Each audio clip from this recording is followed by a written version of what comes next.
Two sources telling NBC News Now that the Justice Department is preparing an indictment against Raúl Castro, the former president of Cuba who succeeded his brother Fidel. Now, one of the officials says the case is related to Cuba shooting down two humanitarian planes back in 1996. This move coming as the island faces a growing energy crisis, with the country saying it has completely run out of fuel. Just yesterday, CIA Director John Ratcliffe met with Cuban officials in Havana.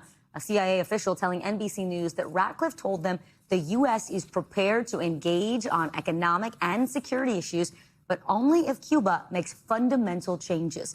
Secretary of State Marco Rubio echoed that during an interview with NBC Nightly news anchor Tom Yamas yesterday. Our plan for Cuba is a prosperous future. That's what we want. It's in our national interest. The current model they have is not just it's broken. It doesn't work, and it'll never change as long as the people that are there now are running it.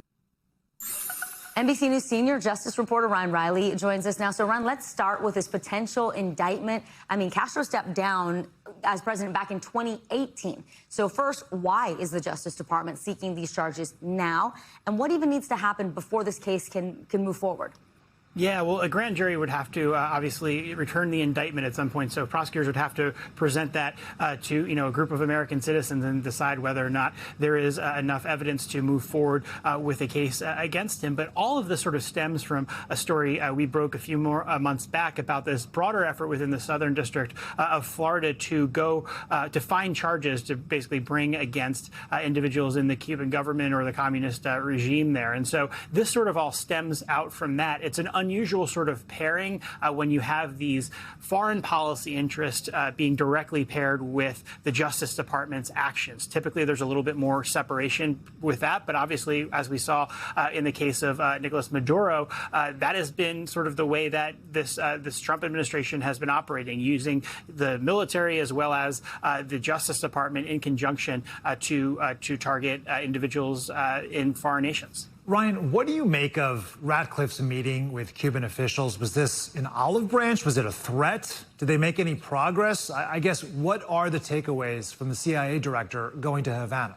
Yeah, it certainly is an eye-popping thing, right? Because of this sort of long history with Cuba. Obviously there's some military interest there on the island as well. Guantanamo Bay holds a lot of individuals who were charged in connection with the September 11th attacks, and this is this long-running, decades-long sort of tense relationship that the two nations have, and obviously having the CIA director there was pretty significant. It comes in just this broader pressure campaign, sort of ramping up what pressure the U.S. can bring against the nation, because they sort of want to obviously make some changes there. So I think that it's certainly an oddity, certainly something that jumped out at us. It's not something you hear about a lot. Yeah, Cuba clearly on this administration's radar for sure. Ryan Reilly, thank you so much.